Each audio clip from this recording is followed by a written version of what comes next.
Hello, and welcome to another edition of the Seth and Gentry Show. I am Seth Emerson of the Macon Telegraph and Columbus Ledger-Enquirer, and this is Gentry Estes, Dogs 24/7. who wears the name of his company on his shirt very proudly. I do indeed. I do not. I don't have a shirt that says Macon Telegraph. We're on about the fourth take of this too, which I will honestly say the weeks that we do this show, we never really ever do it over. We have a really good track record of not starting over, but I think we're laughing a little to start this. And we got deleted scenes for the show's edition. And we're not drunk, believe it or not. And for the record, again, for the people that doubt whether or not I actually had food poisoning Saturday morning, putting me in the ER, it was food poisoning. It was not what other people were probably getting poisoned with. You picked it up in the Savannah St. Simon's range. I guess I did.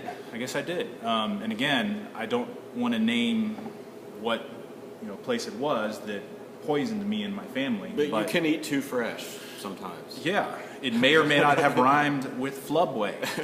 I don't know. Just check your mayo, people. Wash. Is it that hard?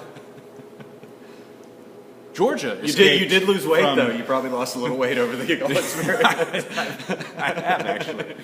I just thought that in the spirit of that Georgia-Florida game where everyone was, MASH unit, injury riddled, whatever, that one of the beat writers should spend that morning in the ER. So, but you know what, Gentry, Georgia. You know what? I've been sick, but not in the last week, but not that sick.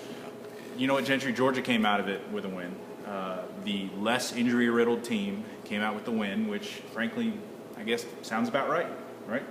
Yeah, and I think we had kind of went into this game saying that a win in this game would kind of quiet the masses a little bit after a couple of losses.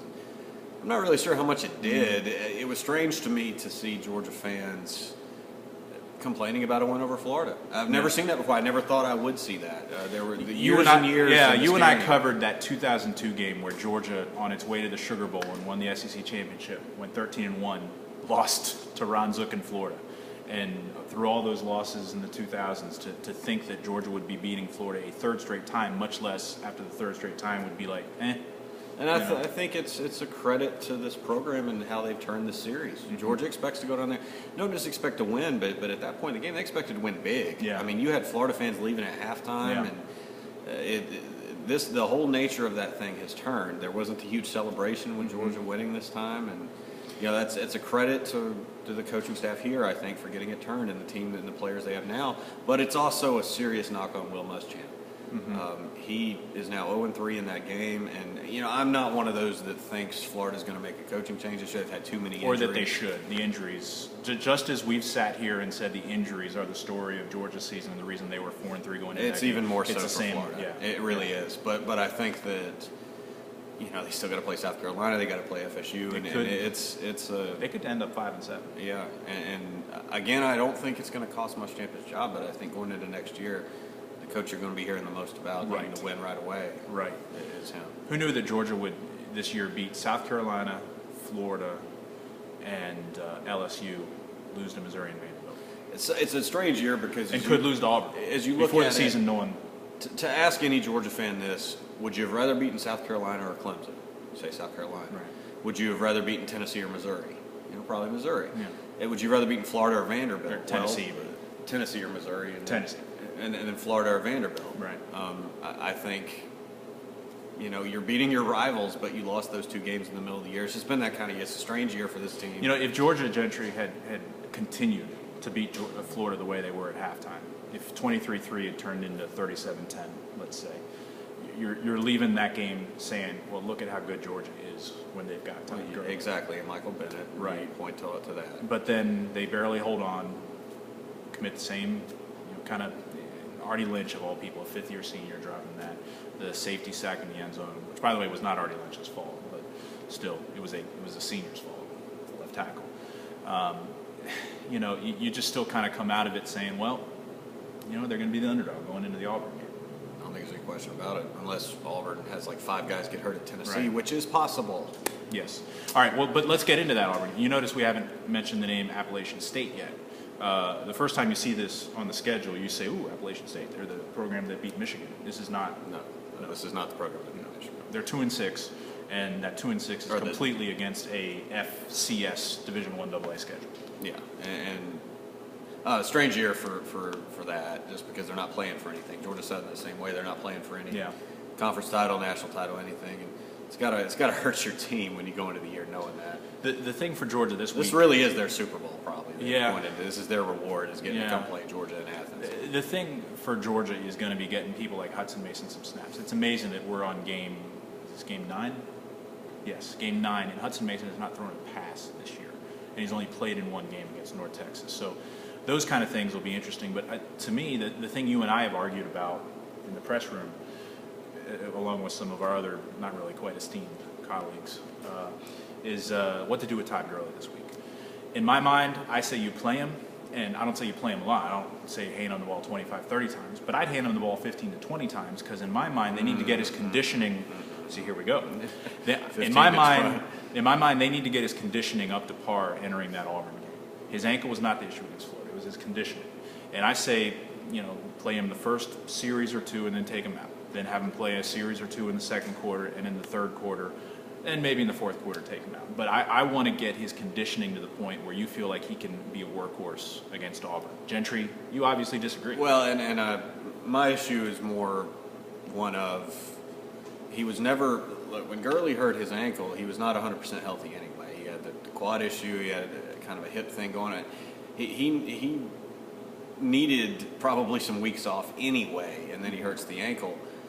If you want conditioning, have him run wind sprints on the practice field. There's nothing to gain by playing him in this game. Now, I could see playing him a couple of series and maybe handing off a few times, but 15 to 20, there is no reason for that. I'd agree with that if he hadn't had the conditioning issue against Florida. And I'd also agree with that if Appalachian State weren't Appalachian State. They're not LSU. They're not going to have 6'5", 250-pound linebackers. That doesn't matter, though. I've covered teams where the starting quarterback tore his ACL against Western Carolina. Well, I covered a team where the receiver tore his ACL celebrating a touchdown this year, or another receiver tore his ACL covering a punt when no one touched him. So Gurley could get hurt out there on the practice field. Yeah, I don't buy that as an argument with you, but I do think in his case there's just no reason to beat him up. There's a big game next week. You need him a lot more against Auburn than you do App State. Well, wasn't he practicing before? Wasn't he practicing the 2 weeks leading up to the Florida game, and it still wasn't getting his conditioning up? He still had the problems in the Florida game. Well, it's only natural, and you see this with ankles and leg injury, where guys can't run. I mean, they can't get out there and do that. So I don't think it's too big a stretch. And I do agree that was the issue against Florida a lot more than the ankle. He's still, the ankle's not going to be 100%. That was a pretty serious injury, and it's going to affect him, but he was pretty damn impressive the first few times he touched the ball in that game. And they're just so different with him in there. I think the line blocked better, partly because they just had more confidence knowing that Gurley was carrying the ball. I think there was something mental about it there too. Well, and then he comes out and Douglas and Green go in and they continue blocking. Well, it just kind of lifts. The O-line had a great game. By the way, they really did. Yeah. We go back and watching that. But we've said it all year that they play better against better teams. Yep, and so that means they'll probably have a bad game. Real quick, we can break down the Auburn game next week because that's, at this point, I think that's Georgia's season now. I mean, it's not the game of the season overall, but at this point, it dictates the success, relative or not, of the season. And if there's anything to watch for this week, and no, I don't think it's going to be a very good football game, but I think that it'll be interesting to see some of these guys who haven't gotten to play a lot. We're going to get a chance to get in there. A couple of guys I'm interested to see. Brendan Cablano on the offensive line. Guard. He's had a good year. I think he's going to play a lot in this game. I think on the defense, I'd like to see some of those inside linebackers behind Herrera and Wilson. See what guys like Tim Kimbrough, Johnny O'Neill, Ryan Rankin, what they can do. There's a lot of guys who have had their red shirts burned who have not gotten a chance to play much more than special teams. And this is the kind of game, and they're hoping for the Kentucky game too, that you need to get these guys some action to justify having burned those red shirts. I think so. Kublano certainly. Jonathan Rump. We could talk don't mention about, but Jonathan Rump. What do they say about Jonathan Rump out of practice, Gentry? Are they really? Are we not allowed to? All right, yeah, he doesn't catch every ball in practice when we're out. Guys, it's been kind of a running joke among the beat writers lately how interested people seem to be in Why do you all always ask about Jonathan Rump? He was like 3-star recruit. All right, he's tall. I get it. What's the deal? What? I know he went out and played on Saturday, and we saw streamers and balloons, and there's he burned the red shirt, and he didn't have one pass thrown. I mean, but the thing with him is we've also said this. He's gonna have a nice play or two, and people are gonna go. He's a talented guy, though. That's the one thing I'll say. I mean, he's 6'5", 220. He looks it. Yeah. He just. He's hurt all year, and nobody. I think people. It's like Roy Hobbs' conspiracy there that he was. It's like Roy Hobbs' dad said at the beginning of Natural. You got talent, but you need more.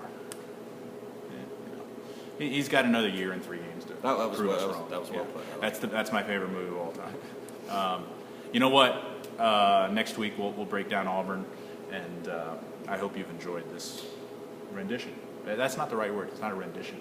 We'll do better next time. We'll probably not, actually. Probably not. Talk to you later.